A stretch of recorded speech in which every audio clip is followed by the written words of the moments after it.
안녕하세요. 오늘도 사연살롱을 찾아주셔서 감사합니다. 결혼 1년차 여성입니다. 제가 1년간의 결혼 생활을 통해 알게 된 한 가지는 진실은 주머니 속 송곳과 같아서 반드시 튀어나온다는 거였어요. 누가 지은 말인지는 모르겠지만 제가 처한 상황과 정말 찰떡같이 들어맞는다고 생각했거든요. 엄마들이 어린 아이들한테 하지 말라고 하는 것 중에 거짓말이 있잖아요. 저 역시도 어릴 때 거짓말을 하면 고모한테 엄청 꾸중을 듣곤 했어요. 준비물을 사고 남은 거스름돈으로 군것질을 해놓고 잃어버렸다고 해서 혼나고, 학원을 몰래 빠지고 친구가 놀아놓고 학원 간 척했다가 혼나고, 그 밖에도 이런저런 거짓말을 했다가 꾸중을 듣곤 했어요. 그러다 점점 나이가 들면서부터 거짓말은 안 하게 되었던 것 같아요. 고모한테 혼날까봐 그랬던 게 아니라 스스로 창피하다는 생각이 들어서 그랬던 거죠. 그런데 저희 시어머니는 나이 50이 되도록 여전히 거짓말을 그렇게 하세요. 살면서 이렇게 숨 쉬듯이 거짓말을 한 사람은 또 처음이었죠. 그 거짓말이 자신을 돋보이기 위한 거짓말이라면 별 문제가 없겠지만, 저희 시어머니의 거짓말은 타인에게 피해를 주는 거짓말이었어요. 자기 욕심을 채우기 위해 상대를 희생양으로 써먹는 아주 비열한 거짓말이었죠. 그래서 가르쳐주려고 해요. 함부로 내뱉은 말이 얼마나 무서운 형벌로 돌아오는지를요. 저는 더할 나위 없이 다복한 가정에서 자랐어요. 남들이 보기에는 결핍투성이 가정이었지만요. 저희 부모님은 제가 2돌도 되기 전에 세상을 떠나셨어요. 교통사고 때문이라고 들었어요. 하루아침에 고아가 된 저를 키워준 건 고모였어요. 그것도 아빠와는 배다른 형제였던 사람이죠. 결혼도 안 한 고모가 저를 키우게 된 건 저희 아빠에 대한 고마움 때문이라고 했어요. 내가 10살 때 우리 엄마가 재혼을 하셨어. 말이 좋아 재혼이지. 실상은 나이 많은 남자한테 돈에 팔려간 거나 다름없었지. 너희 친가에 돈이 많잖니. 너희 아빠는 나랑 12살이나 차이가 나서 사실 한 집에 살면서도 말을 섞어본 거 몇 번 안 돼. 그 집에서 한 5년 같이 살았을까? 우리 엄마가 암으로 세상을 떠나고 나는 하루아침에 외가로 보내졌어. 네 할아버지 성격 알지? 자기 친자식한테도 정이 없는 사람이 남의 자식을 키워줄 리 없잖아. 우리 외가는 너무 가난해서 나를 받아줄 여력이 없었어. 그래서 외가에서 나를 시설에 보내려고 했는데 그때 나를 데려다 키워준 사람이 너희 아빠야. 너희 아빠는 나한테 아빠 같은 오빠였어. 그러니까 내가 널 키우는 건 너무 당연한 일인 거야. 미안하다는 생각도 하지 말고 내가 짐이 되는 게 아닌가 하는 허튼 생각도 하지 마. 나도 어릴 때 다 해본 생각들인데 살아가는데 하등 필요 없는 것들이더라. 게다가 넌 네 아빠가 남겨준 유산도 많잖아. 정 뭔가 갚고 싶다고 생각한다면 나중에 이 고모가 힘 빠지고 일 못하게 됐을 때 요양원비나 좀 내줘. 초등학교 고학년이 되고 조금씩 머리가 커가면서 고모한테 얹혀 사는 게 눈치가 보이던 때였어요. 그런 제 고민을 어떻게 알았는지 고모가 먼저 제게 이런 말을 해주시더라고요. 오히려 따뜻한 말 100마디보다 더 위안이 되는 말이었죠. 그래서 그 후로는 고모 말대로 허튼 생각 않고 앞만 보고 살았던 것 같아요. 고모는 여행작가로 살고 있었는데 일이 없을 때는 교정이나 윤문 수정 같은 일감을 받아와 하기도 했어요. 사실 고모의 벌이는 대단하지 않았어요. 근근히 그달을 살아갈 수 있는 정도였죠. 그래도 고모랑 살면서 딱히 돈 걱정을 하지 않았던 건 저희 부모님이 남겨주신 유산이 있기 때문이었어요. 친할아버지가 돌아가시면서 아빠한테 남겨졌던 재산이 고스란히 제게 돌아왔으니까요. 그래도 고모는 가급적 그 돈을 쓰지 않으려고 노력했고, 제가 성인이 된 후에는 거의 손대지 않은 거금과 건물을 제 손에 쥐어주셨어요. 요즘은 영인 리치들이 꽤 많다고 하잖아요. 따지고 보면 저도 그런 셈이었어요. 다른 점이 있다면 여타 영리치들은 자신들의 재능으로 돈을 번 거지만, 저는 금수저 물고 태어난 덕에 입만 벌리고 앉아서 부모 돈을 받았다는 게 다른 거였죠. 제가 고모 손에 자라 그랬을까요? 이상하게 저는 돈에 욕심이 없었어요. 저희 고모가 무력이 없는 사람이거든요. 고모 직업이 여행 작가기 때문에 어릴 때부터 고모 손을 잡고 세계 곳곳을 돌아다니면서 깨우친 건 하나였어요. 사는데 필요한 건 돈이 다가 아니라는 거였죠. 고모와 함께하는 여행은 대개가 저 예산 배낭여행이었는데, 그렇다 보니 숙소도 열악한 곳이 많았어요. 끼니도 현지 사람들처럼 먹고 다녔고요.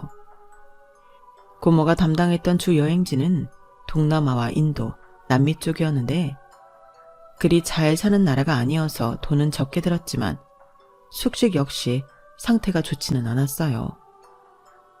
그래도 그때 멋진 풍경은 참 많이 보고 다녔던 것 같아요. 현지인들로 북적이는 버스나 기차를 타고 몇백 원짜리 식사로 한 끼를 때우고 다녔지만, 당시를 되돌아보면 정말 많이 웃고 행복하다는 생각을 많이 했던 것 같아요. 늦은 밤 차도 끊기고 무거운 배낭을 짊어진 채 길을 헤매는데, 그런 저희를 아무 대가 없이 오토바이에 태워 숙소까지 데려다준 사람들. 10시간 넘게 기차 안에서 쫄쫄 굶고 있는데, 짜파티와 커리를 나눠준 인도인 가족. 환전을 못해서 현지 돈이 다 떨어진 우리한테 밥과 물을 내어준 식당 사장님까지. 크고 작은 도움을 받으며 감사함도 많이 느꼈던 것 같아요.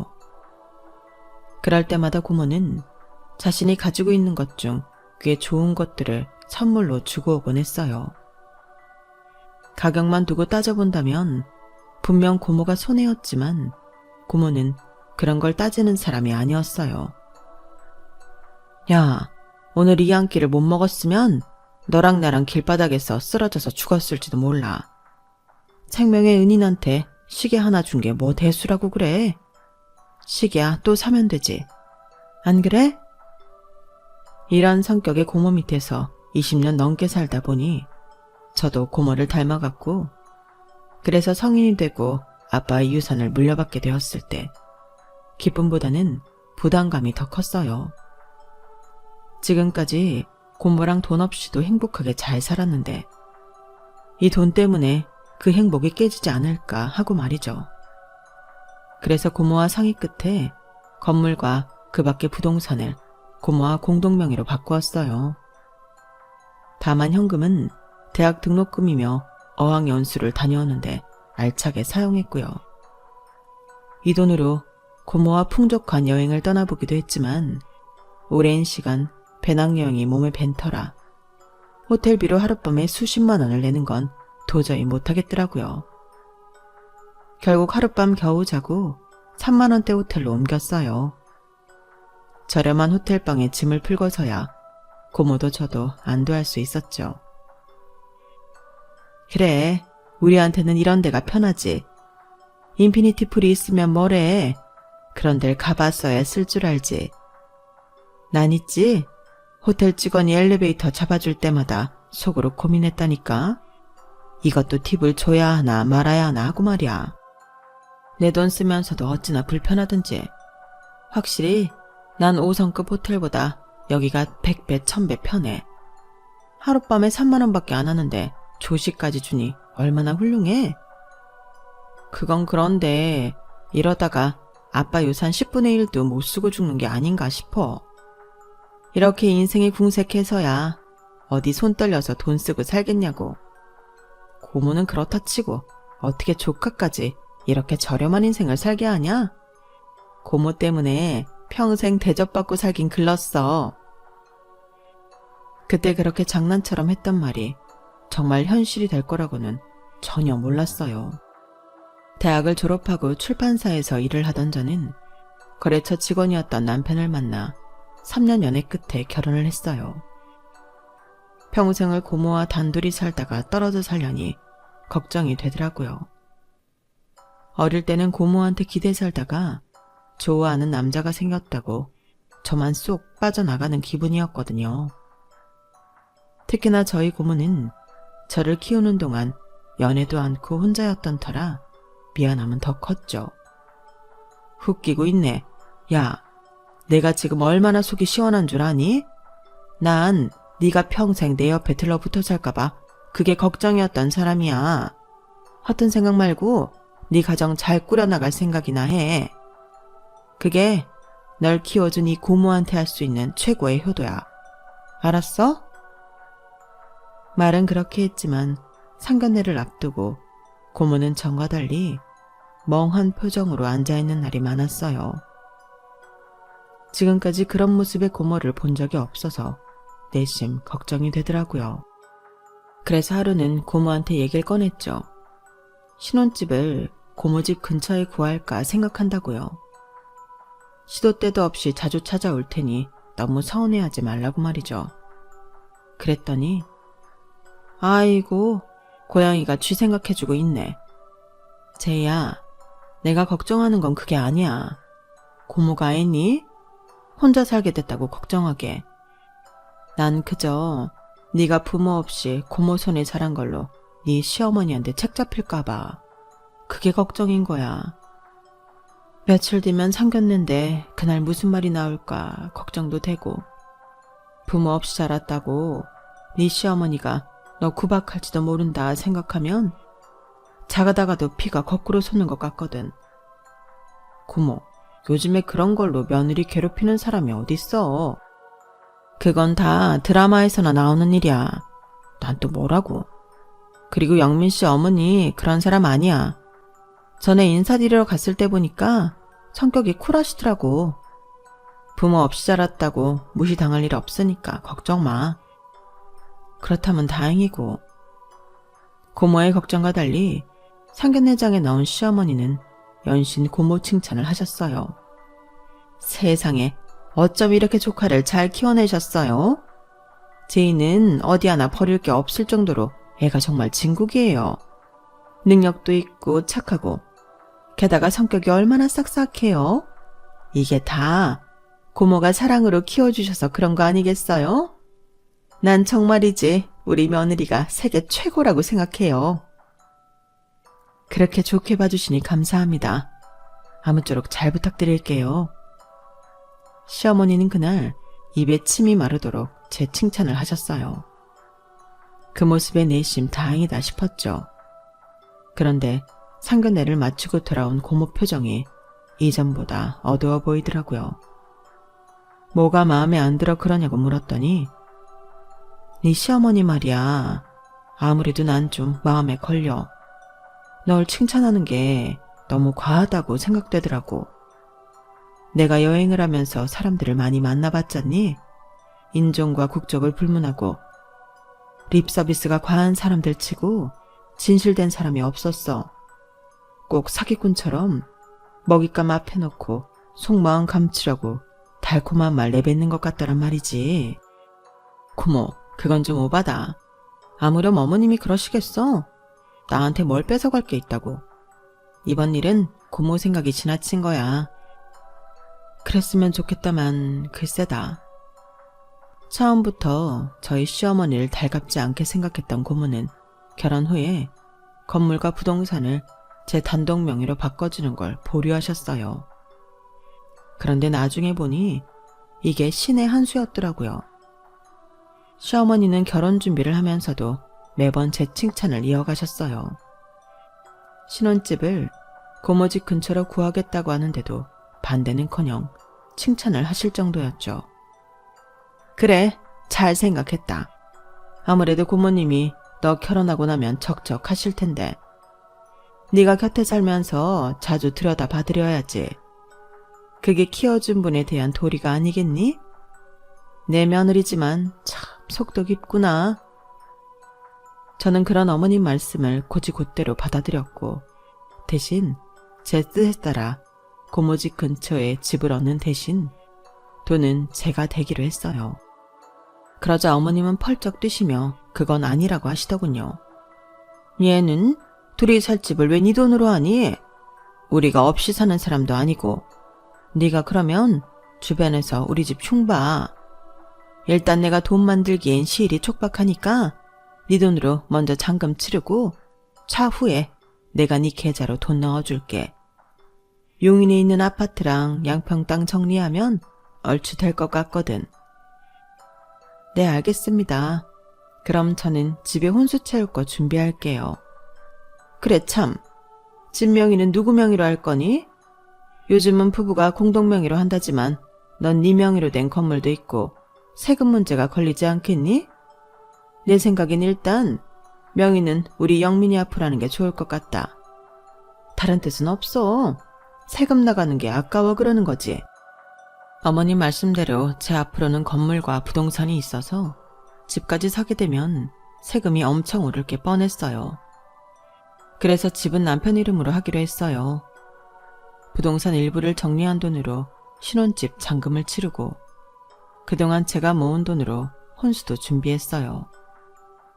가전제품은 남편이랑 같이 골랐고 주방 도구나 그릇은 고모랑 같이 골랐죠. 그러다 집 얘기가 나왔는데 집 명의를 남편 이름으로 한 걸 몰랐던 고모는 뒤늦게 그 말을 듣고는 펄쩍 뛰더라고요. 미쳤어. 그걸 왜 영민이 이름으로 해? 아직 네 시어머니가 돈을 보내준 것도 아닌데. 고모답지 않게 왜 이렇게 예민하게 굴어? 어머님이 용인 아파트랑 양평 땅 정리되면 어련히 주실까? 그리고 어머님이 돈 대주시는 건데 내 명의로 하는 건 좀 그렇잖아. 아니, 그러다 돈 안 주면 네 돈으로 산 집 네 남편한테 바치는 꼴이잖아. 예, 긴 말 필요 없고 당장 내일이라도 명의 변경해. 이건 말이 안 되는 거지. 네 시어머니가 돈 보내주면 그때 영민이 명의로 돌리라고. 고모한테는 알았다고 대답했지만 굳이 그럴 필요가 있을까 싶었어요. 괜히 서로 기분만 상하게 될 것 같아서 꺼려지더라고요.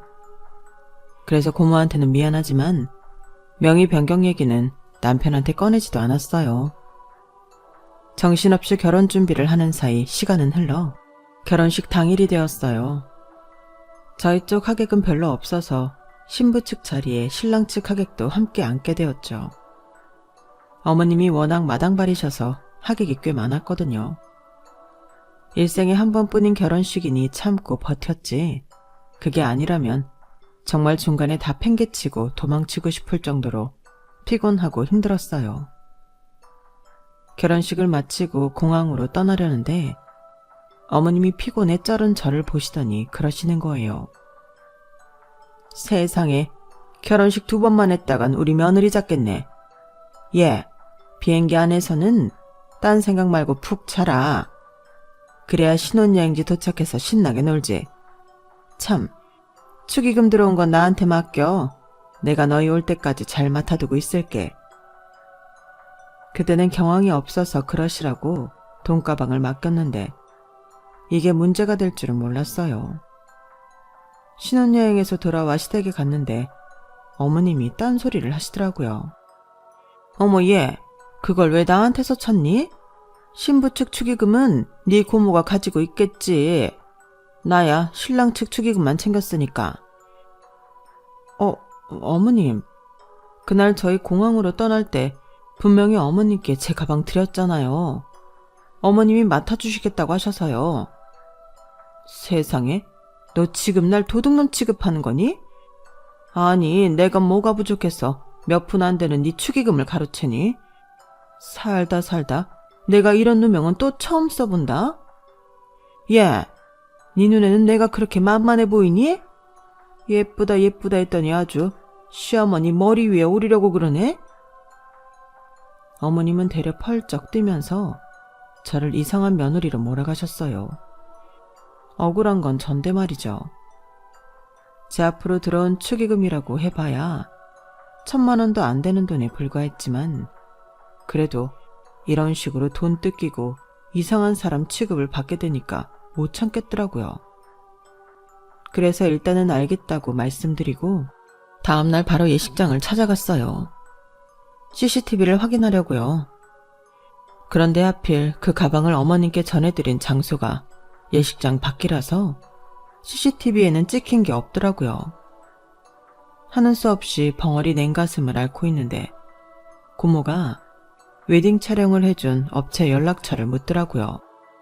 그리고는 그날 밤 USB를 들고 저희 집에 찾아왔어요. 이거 가지고 가서 네 시어머니한테 가방 돌려달라고 그래. 이 옆엔 내가 망령이 들었나? 분명히 자기가 가방 받아 챙기고는 어디서 오리발이야. 고모가 건넨 USB 안에는 결혼식장 안 동영상 촬영은 물론 저희가 허니문카를 타고 공항으로 떠나는 장면까지 생생하게 담겨 있었어요. 거기엔 제가 어머님께 돈가방을 넘기는 장면도 정확히 들어있었어요. 업체에 찾아가 원본 영상을 찾아온 고모는 잔뜩 성인한 얼굴로 가방 속 액수 확인하고 받아오라고 신신당부했어요. 그날 밤 저는 퇴근 후 돌아온 남편과 함께 USB를 들고 시댁을 찾아갔어요. 동영상을 보자 그제야 시어머니는 전혀 모르는 사실이라는 듯 연기를 하시더라고요. 어머, 내가 정신이 없어서 받아놓곤 깜빡했나 보다. 일단 기다려봐. 내가 방에 들어가서 가방이 있는지 찾아볼게. 그렇게 안방으로 들어간 어머님은 한참이 지나서야 나오셨어요. 그리고는 늦었으니 얼른 가보라며 떠밀듯 저희를 내보내려 하시더라고요. 그때 고모가 했던 말이 번뜩 떠올랐어요. 그 자리에서 돈 액수 확인하고 오라던 말이요. 그래서 일단 바닥에 주저앉아 가방부터 열었죠. 그리고 액수를 확인했는데 글쎄 장부에 적힌 액수에 반도 안 되게 있는 거 있죠. 어머님, 액수가 틀린데요. 혹시 여기서 돈 빼셨어요? 그러자 시어머니는 눈을 심하게 깜빡거리더니 횡설수설을 하더라고요. 자기 가방인 줄 알고 돈을 빼서 썼다고 했다가 몇 분 뒤에는 저희가 신혼여행에서 돌아올 때까지 안전하게 은행에 넣어두려고 돈을 뺐던 거라고 하더군요. 아니, 가방이 자기 집에 있는 줄도 몰랐다던 사람이 은행에 돈을 넣어주려고 했다고요? 게다가 전액도 아닌 일부만요? 말도 안 되는 소리였죠. 자기 엄마가 횡설수설 하는 걸 본 남편은 표정이 점점 안 좋아졌어요. 그리곤 긴 한숨을 쉬더니 더는 상대하고 싶지 않다는 듯 말했죠. 알았으니까 내일까지 제2 계좌로 나머지 돈 붙여주세요. 늦었으니까 가볼게요. 남편은 제 팔을 잡고는 밖으로 나왔어요. 제가 따지려고 입을 때렸는데 먼저 말을 하더라고요. 무슨 말 하려는지 아는데 오늘은 그만하자. 남편의 침울한 표정을 보자 저도 더는 따질 수가 없었어요. 아내 앞에서 자기 엄마의 창피한 모습이 탄로가 났으니 자식 입장에서 얼마나 창피하겠어요. 그래서 입을 다물어 주었죠. 그리고 다음날 어머님이 전화를 하셨더라고요. 가지고 있는 현금이 부족해서 일단 300만 원만 보내고 나머지는 나중에 보내준다고 했어요. 수중에 돈이 없다는데 뭐라고 하겠어요. 그냥 알겠다고 했죠. 사람이 그렇잖아요. 모르면 모를까 이 사람이 나한테 거짓말을 한 전적이 있는 이상 더는 그 사람 말을 믿을 수 없잖아요. 저는 그날 이후 시어머니가 콩으로 매주를 쓴다고 해도 의심부터 하기 시작했어요. 그래서 남편 명의로 했던 집을 제 앞으로 돌려놔야겠다고 생각했죠. 결혼하고 2달이 넘도록 어머님은 제게 집값을 보내지 않으셨거든요. 결혼하기 3개월 전에 미리 구입한 빌라였기 때문에 어머님이 약속을 지키지 않은 기간은 5개월이 넘은 시점이었죠. 그래서 남편한테 그 얘기를 꺼냈더니 되려 제게 서운하다는 식으로 나오지 뭐예요. 아니, 1년이 됐니 2년이 됐니? 고작 5개월 지났을 뿐인데 돈 안 준다고 명의를 네 앞으로 바꾸겠다고? 너 나랑 그만 살 거야? 그래서 이혼 준비하는 거냐고. 자기야, 무슨 말이 그래. 자기도 알다시피 어머님한테는 전적이 있으니까 나도 더는 믿고 있을 수 없어서 그런 거지. 자기가 서운해하는 마음 이해는 하지만 자기가 이렇게 나오면 나도 서운해. 지난번 일만 해도 그래. 분명히 어머님이 잘못하신 건데도 자기는 그만하자는 말 한마디로 모든 일을 덮으려고만 하잖아. 분란의 당사자인 어머님도 믿지만 난 당신이 더 미워. 야, 됐다. 그렇게 돈이 좋으면 네 마음대로 해. 집을 네 명의로 하든 우리 엄마를 절도죄로 신고를 하든 네 마음대로 하라고. 남편은 화를 내고는 집을 나가버렸어요. 그리고는 주말 내내 집에 들어오지 않았죠. 월요일 아침 일찍 집에 돌아와 옷만 갈아입고 회사로 출근을 했어요. 피해자는 나인데 마치 제가 돈밖에 모르는 치졸한 사람이 된 것 같아서 화가 나더라고요. 그런데 이런 일은 그 후에도 자주 벌어졌어요. 매번 어머님은 거짓말을 하고 저는 그 거짓말 때문에 때로는 수전노 취급을 받았고 때로는 집안의 분란을 일으키는 빌런이 되었어요. 그때마다 남편은 사건의 진상을 파악하려 하기보다는 덮는 데 급급했고요. 사람이 억울해서 죽을 수 있다는 말을 그때 실감하게 되었어요. 매번 어머님의 크고 작은 거짓말 때문에 일이 터질 때마다 저는 가슴에 커다란 돌덩이를 하나씩 떠안는 기분이었거든요. 그러다 언제부턴가는 어머님 목소리만 들어도 가슴이 꽉 막히는 게 숨이 막혀 죽을 것만 같더라고요. 먹는 족족 소화가 안 돼서 소화제를 달고 살고 잠도 이룰 수 없어서 수면제를 처방받아 먹고 있었지만 남편은 그런 제게 관심조차 없어 보였어요. 한 입을 덮고 사는 사람이 매일 약봉지를 달고 사는데도 단 한 번도 무슨 약이냐고 묻는 적이 없었어요. 주말이면 토요일 아침부터 일부러 약속을 만들어서 밖에 나가 일요일 밤이 돼서야 집에 들어왔어요. 마치 저랑 한 공간에 있는 게 죽기보다 싫은 사람 같더라고요. 그런 상황에도 웃긴 건 뭔지 아세요? 어머님이 왜 아이 소식이 없냐고 저한테 닥달하셨다는 거예요. 결혼하고 3개월도 안 돼서부터 부부관계는 일절 없었는데 무슨 수로 애를 만들어요. 그리고 그렇게 된 원인이 다 당신 때문인데도 전혀 미안한 기색도 없었어요. 예, 내가 잘 아는 한의원이 있는데 거기 한번 가보겠니? 나 아는 사람 딸도 애가 안 들어서서 그렇게 고생하다가 거기 한약 쥐어 먹고 바로 애가 졌잖니. 에휴, 이런 건 시어머니가 나서기 전에 친정엄마가 해줘야 하는 건데 어쩌겠니? 네 사정 다 아는데 나라도 해줘야지. 어머님, 저희 부부한테 아이가 안 생기는 건 그런 문제 때문이 아니에요. 아니, 그럼 무슨 문제라도 있는 거니? 너 혹시 애 못 갖는 거야? 몸에 이상이라도 있냐고. 너한테 문제 있는 거 아니면 다른 이유가 있을 게 없잖아. 어머님은 왜 저한테 문제가 있을 거라고 단언하세요? 어머님 아들한테 이상이 있을 수도 있잖아요. 예, 그런 소리 말아라. 내가 우리 아들을 얼마나 애지중지 키웠는데 그러니? 걔는 어릴 때부터 감기 한 번 안 걸리고 자란 애야. 엄마가 끼고 키운 자식이랑 아닌 자식이랑 같니?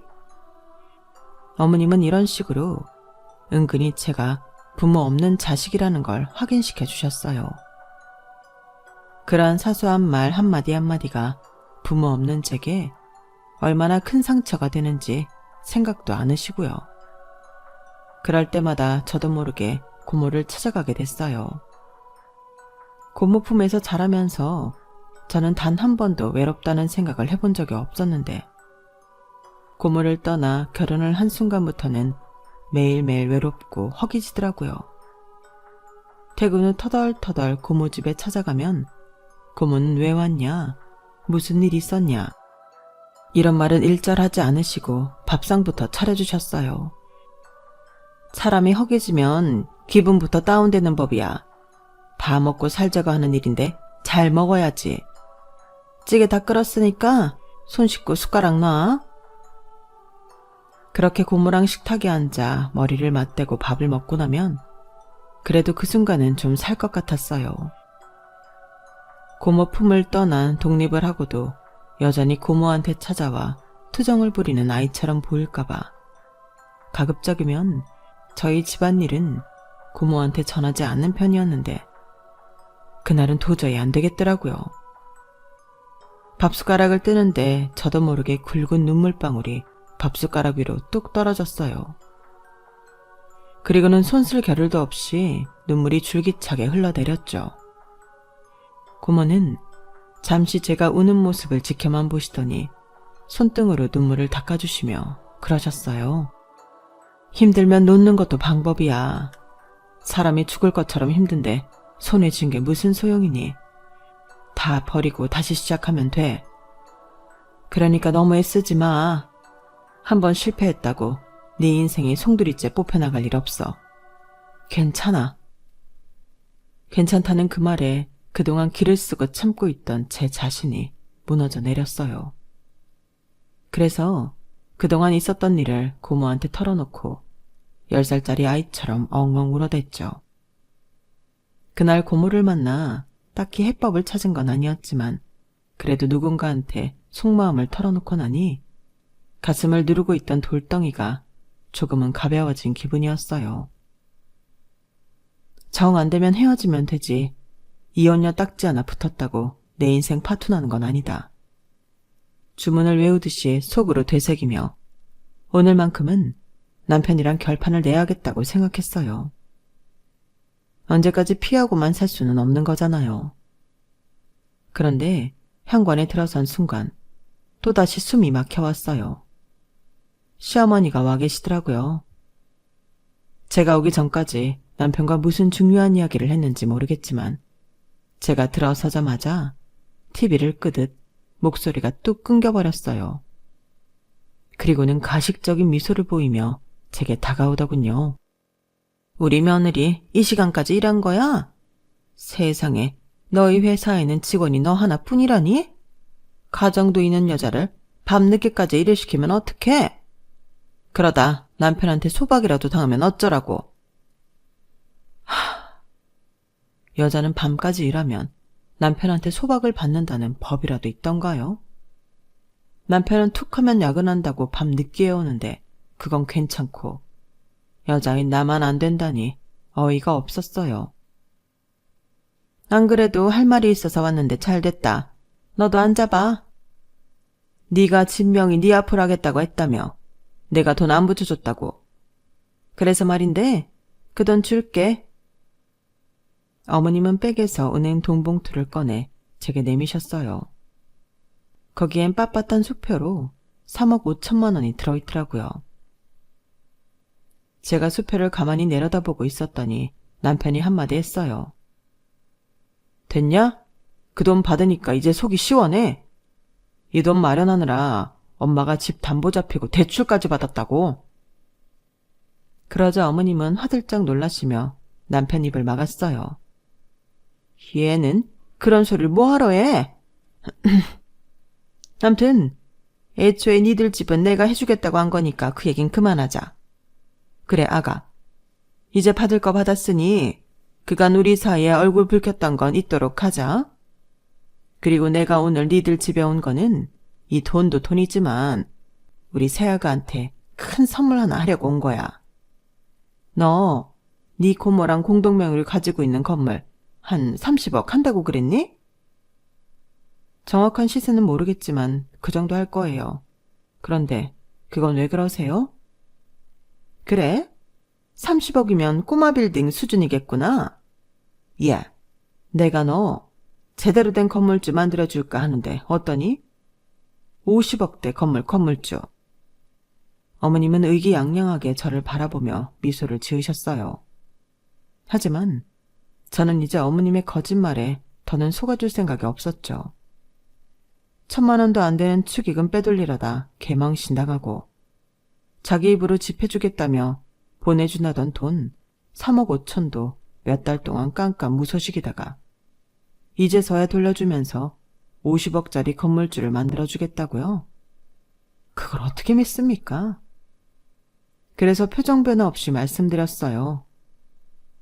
어머님, 그만하세요.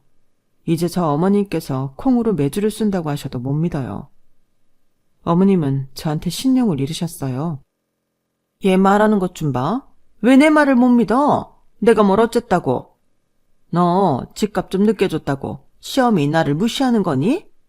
아니, 내가 네 돈을 떼먹기랬어. 너한테 사기를 치기랬어. 기껏 지 생각해서 얘기 꺼냈더니 당돌하게 받아치는 거 봐. 네가 이러니까 우리 아들이 밖으로 놔두는 거야. 네가 사람을 무시하고 냉랭하게 구는데 어떤 남자가 집에 들어오고 싶어 하겠니? 나라도 집에 오기 싫겠다. 엄마, 됐어. 그만해. 내가 그랬잖아.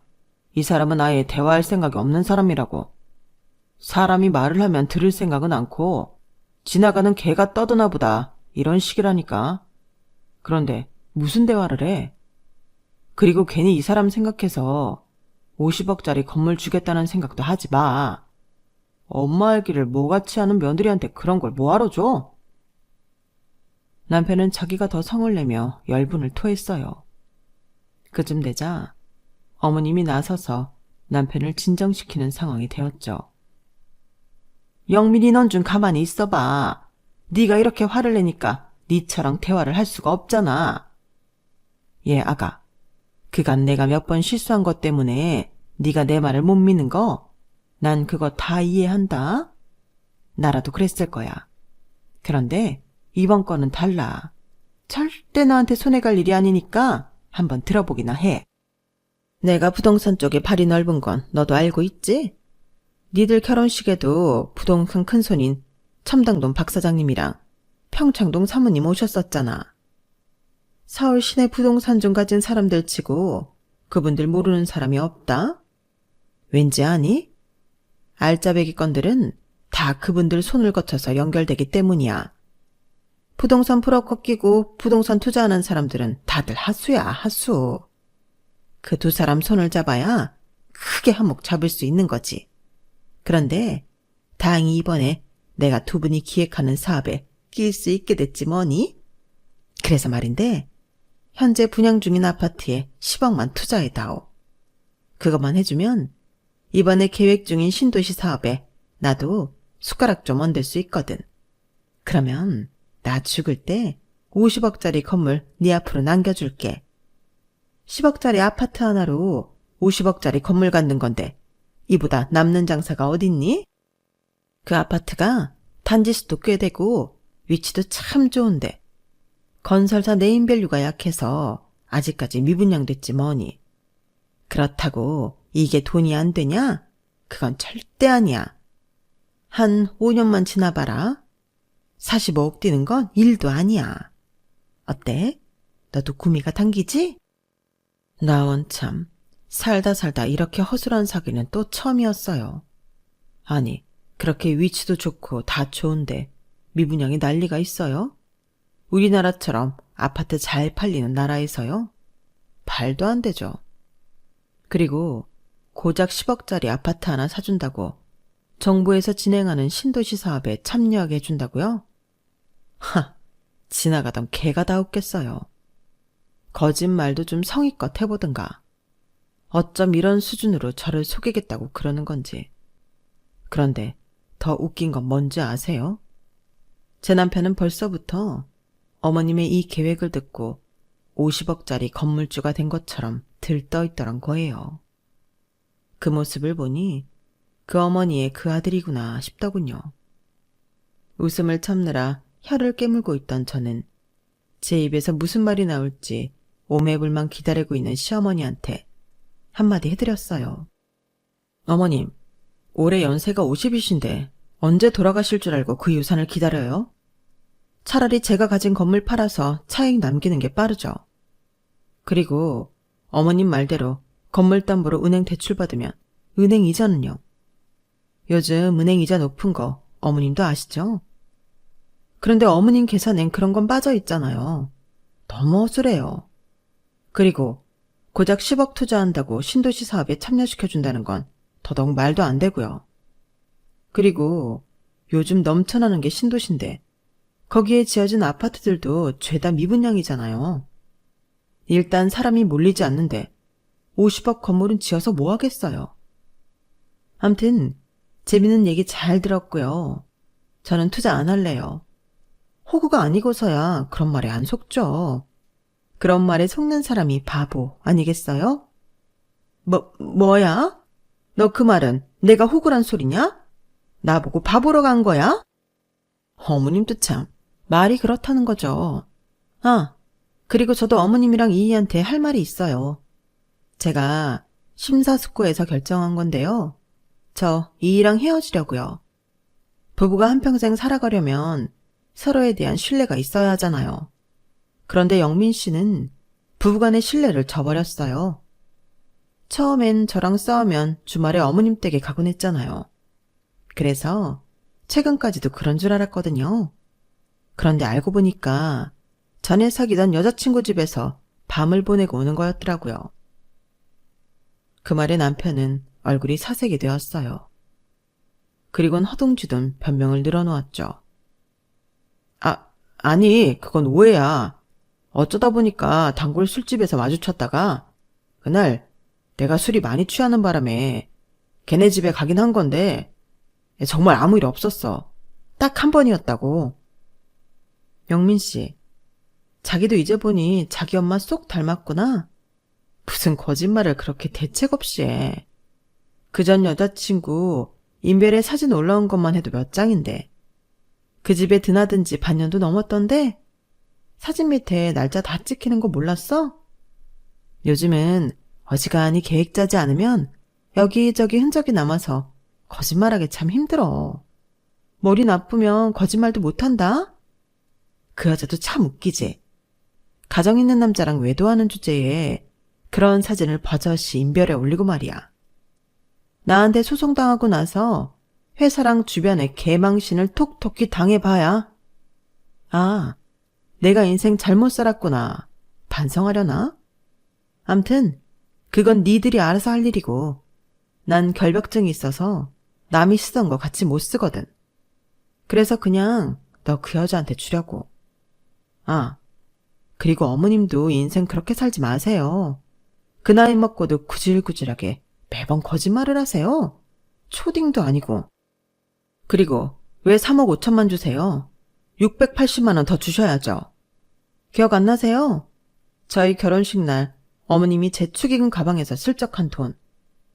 그때 저한테 꼴란 300만 원 보내주시면서 뭐라고 그러셨어요?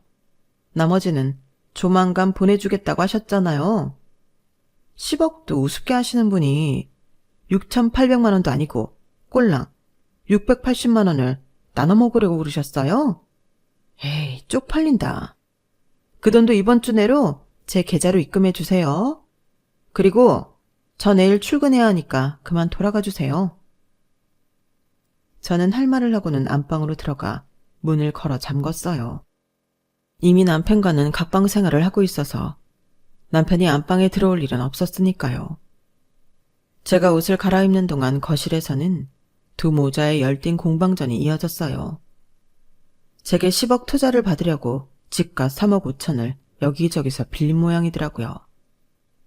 집에는 대출이 주렁주렁 걸려 있어서 지인들과 사채까지 이용한 모양이었어요. 시어머니는 이제 어떻게 할 거냐고 자기 아들을 나무랐고 남편은 일단 나가서 얘기하자며 시어머니를 데리고 밖으로 나가더군요. 또 무슨 말을 지어내려고 그러는지 모르겠지만 이미 버스는 떠났다는 걸 두 모자만 모르는 것 같았어요. 다음날 아침 어머님과 남편은 3억 5천을 다시 돌려달라고 그러더라고요. 그동안 이 집에서 같이 살았으니 저한테도 집값을 내라면서요. 애초에 남편이 지불하고 저는 혼수를 하기로 했던 거라서 그건 안 되겠다고 했더니 힘으로 돈을 뺏으려들지 뭐예요. 결국 경찰까지 출동해서 남편과 시어머니를 뜯어 말렸고 저는 짐을 챙겨 고모 집으로 들어갔어요. 그리고는 이혼 소송이 시작되었어요. 결혼을 준비하는 것만큼이나 이혼을 하는데도 체력적으로나 정신적으로나 많이 피곤하더라고요. 그래도 결국 제가 원하는 선에서 이혼 판결을 받을 수 있어서 다행이었어요. 이혼 소송 외에도 남편의 전 여친한테서는 상간녀 위자료 청구 소송을 통해 위자료를 받을 수 있었는데, 그렇게 당당하게 인별에 사진까지 올리던 패기는 어디 가고 위자료를 깎아달라고 연락을 했더라고요. 하도 집요하고 귀찮게 연락을 해대서 자꾸 일하면 직장 게시판에 폭로글을 올리겠다고 했더니 더는 연락을 않더라고요. 연락을 않는 건 좋은데 위자료도 보내지 않아서 결국 그 여자 회사에 급여 가처분 신청을 했고, 그 일로 회사에서 남편 전 여친의 불륜 사실을 알게 되었나 봐요. 소문에 시달리다 얼마 뒤 회사를 그만두고 나왔다고 하더라고요. 저야 뭐 손 안 대고 코를 푼 격이었죠. 그리고 얼마 전 남편으로부터 위자료가 도착했어요. 신혼집으로 사용했던 빌라를 팔아 보냈더라고요. 그 돈을 보내면서도 얼마나 웃겼는지 아세요? 저한테 3억 5천 빼주느라 집도 날리고 사채 이자에 시달리고 돈 빌려줬던 지인들한테까지 소송을 당해서 만신창이가 됐다며 돈 좀 빌려달라고 그러더라니까요. 그 와중에도 시어머니는 대도 않는 거짓말을 해대며 함께 부동산 투자를 해보지 않겠냐고 그러시는데, 정말 답이 없는 사람이다 싶었어요. 신혼여행에서 돌아오던 순간부터 시작된 시어머니와의 악연은 그렇게 장장 1년이 지나고서야 끝이 났어요. 현재 저는 고모와 함께 동남아 배낭여행을 준비하고 있어요.